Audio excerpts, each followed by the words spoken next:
In recent days, I've seen some foreign analysts and influencers like Sami Hamdi suggest it is your obligation as a Muslim to vote against Harris, even if it means a Trump victory.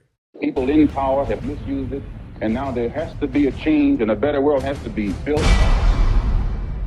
As a Muslim and as an American, this past year has been an absolute nightmare, watching a horrific and heartbreaking genocide unfold in front of our eyes in Gaza in an election year, armed, funded and enabled by our country, the United States.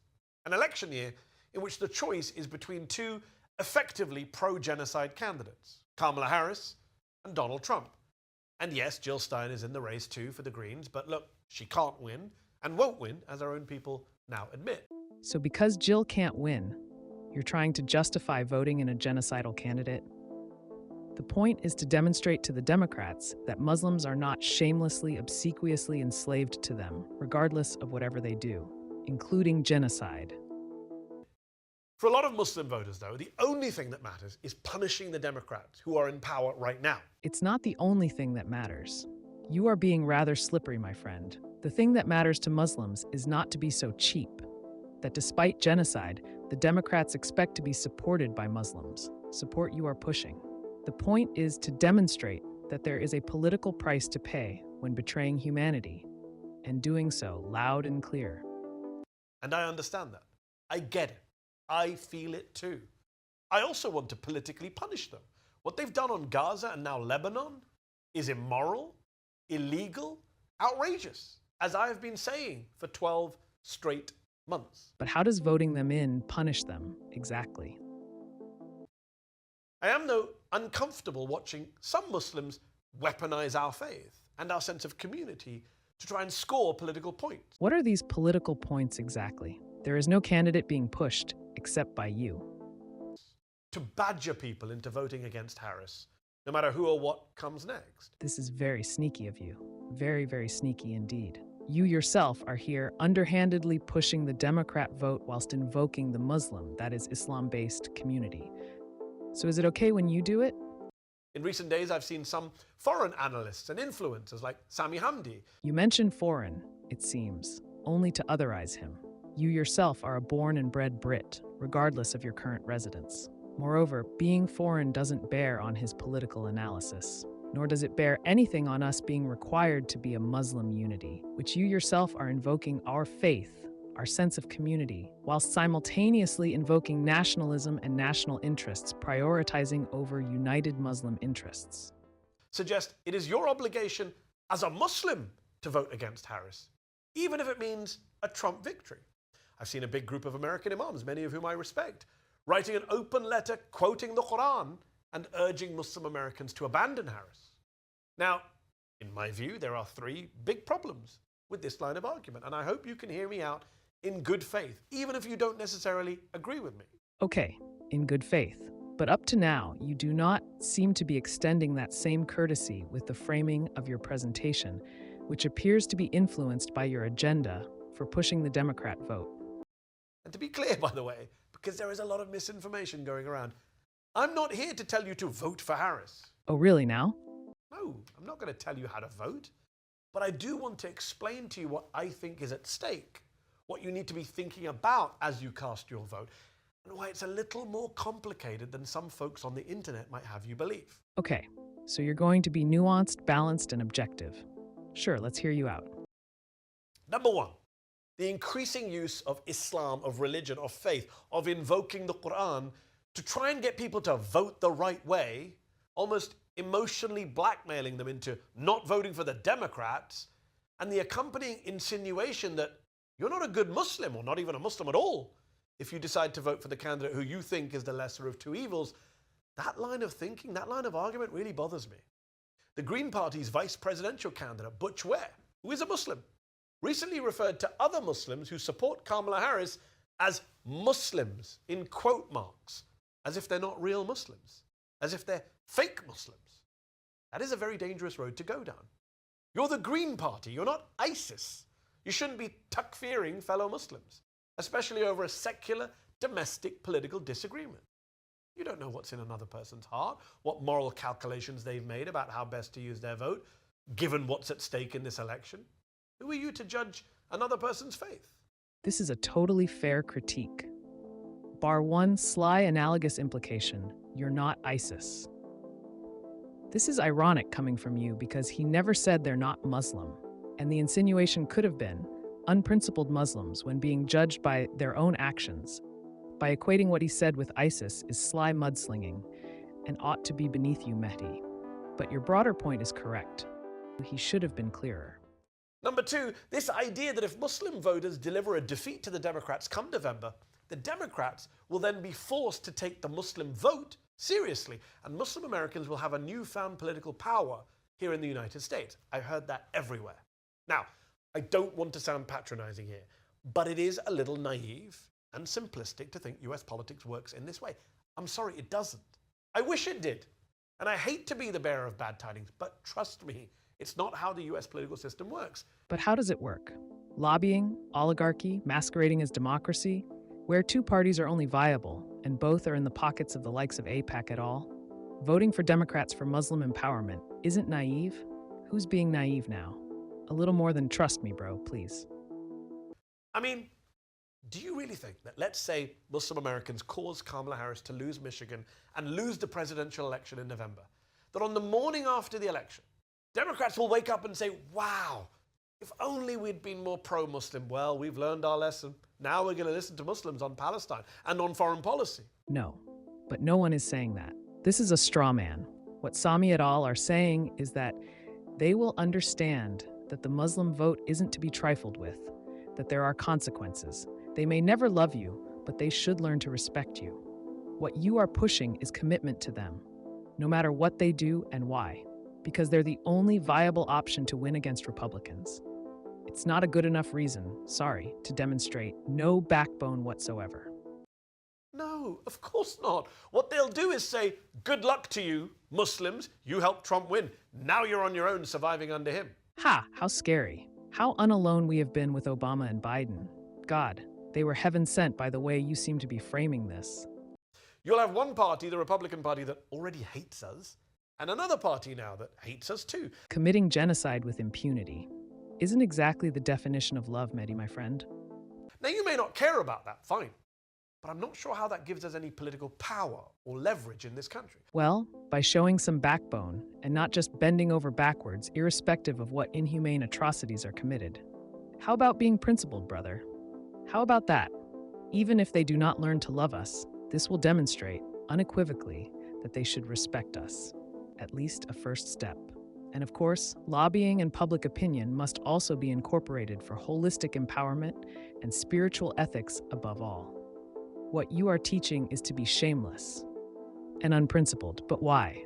By the way, if you think I'm making this up, just go back to 2016 and Hillary Clinton's defeat. The Democrats didn't wake up then and say, damn it, we should have listened to Bernie Sanders and been more left-wing. No, they vilified the Bernie wing of the party, blamed them for Trump, and then nominated Biden, not Bernie, 4 years later. The left didn't get special leverage. Go back even further to 2000, when a clear majority of Muslim Americans decided to punish the Democrats and vote en masse for George W. Bush. Did that make the Democrats become pro-Muslim? No. Did that stop George Bush from invading Iraq and killing 500,000 Muslim Iraqis?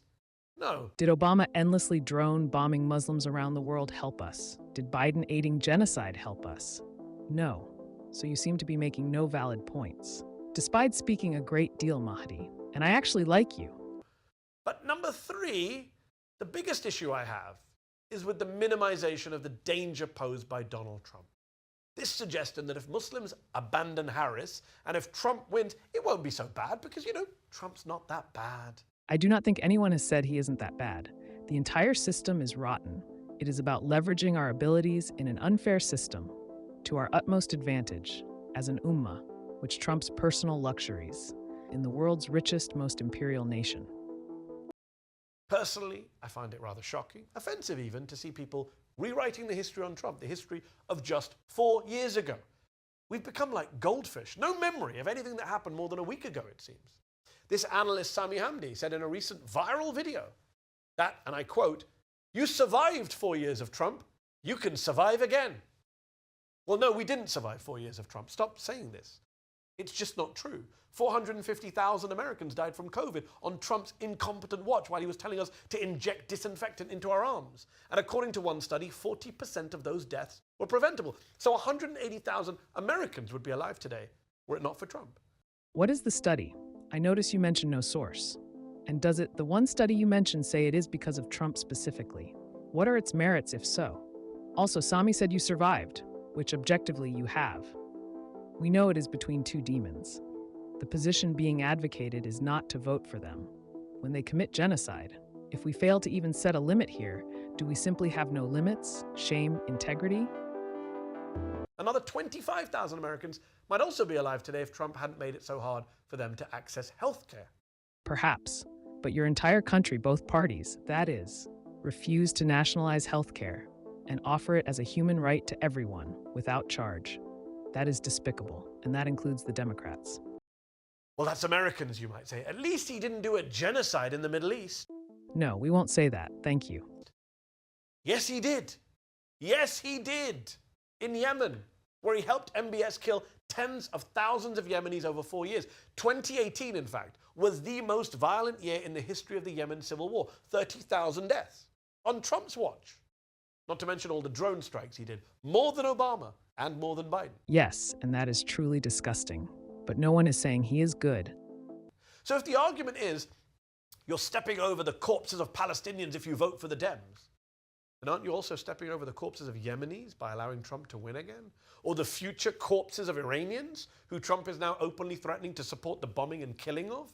Or even more Palestinian corpses, with Jared Kushner telling Israel to finish the job in Gaza? It is not morally equivalent to actively vote for a genocidal candidate and to vote against a genocidal candidate.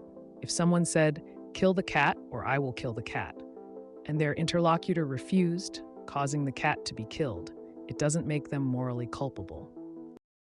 Is that the game we really want to play? With Muslim lives?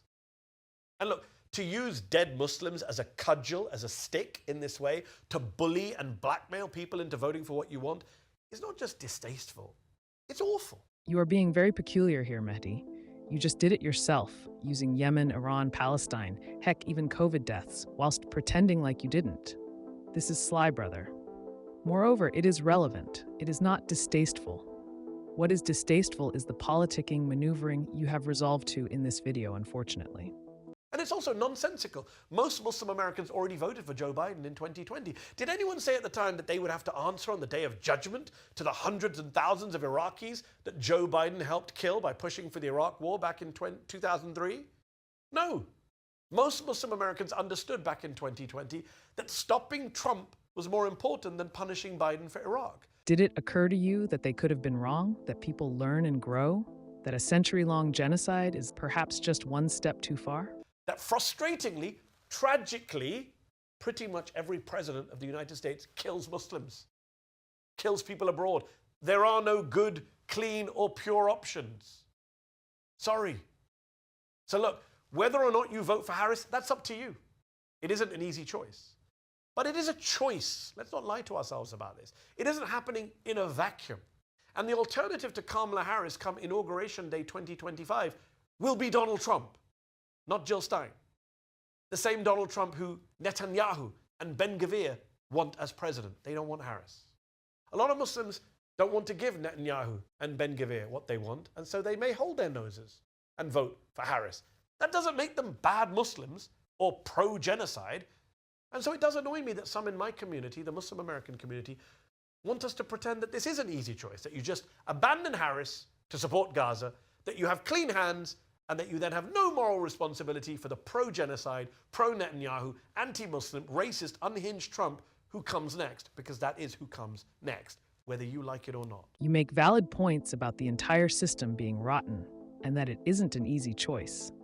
But you are being duplicitous by saying you are not pushing Democrats, when at the same time you are saying Trump is too evil to vote in, and Democrats are your only other option. Be honest. You are clearly saying to vote in Democrats.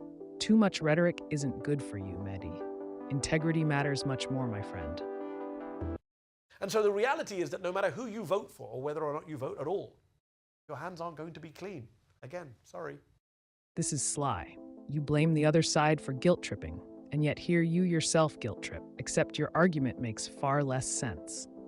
Your argument is, even though they committed genocide, vote them in, because the others are apparently even worse. Their argument is, make the Democrats understand that there is a political price for abusing Muslims, come what may. Both are bad for us. Lastly, refer back to my cat-killing analogy regarding your hands not clean fallacy. Now sure, some people online may tell you what you want to hear. They may go viral by making things sound simple and easy, or moral and Islamic to you. My job isn't to do that. My job is to tell you the truth, no matter how inconvenient, awkward, or unpopular. But you have been making multiple statements in line with what is moral, e.g., Trump is more evil. This is moralizing. My interesting friend. And believe it or not, agree with me or not, that is what I'm trying to do. I literally quit a job in corporate media so that I could speak much more freely to you all. Just because you got fired or quit does not make you eternally right or good. It is a non sequitur, and you know it. So thank you for listening, and God help us all on November the 5th. Not just then, always, and especially on the Day of Judgment. Caveat: Sami and Mehdi seem both to be net goods for the Muslim community. Neither are infallible, so everyone should act ethically after doing their own research and due diligence, whilst being prepared to be taken to account for it by God on the last day. A lot of people want the Democrats to lose, understandably. A lot of people want the Democrats to be punished and to suffer a historic and humiliating defeat. And white liberals are very tense, right? They're like, is that what you really want? Is that what you really want? You want Trump to come back? You want Trump to win? What I want is for you to not lecture us on how to respond to a genocide you didn't try to stop, okay? You think that's a good idea? You think that's a good idea for your community? Because it's your community that's going to suffer if Trump comes back. People like you are going to suffer. What do you think of that? I think that a political system that ultimately makes you choose between genocidal dementia and cheeseburger-powered fake tan Hitler is a system worth overthrowing, okay? Maybe that is the conclusion you should be coming to instead of lecturing black and brown people on why they don't worship the Democrats, okay?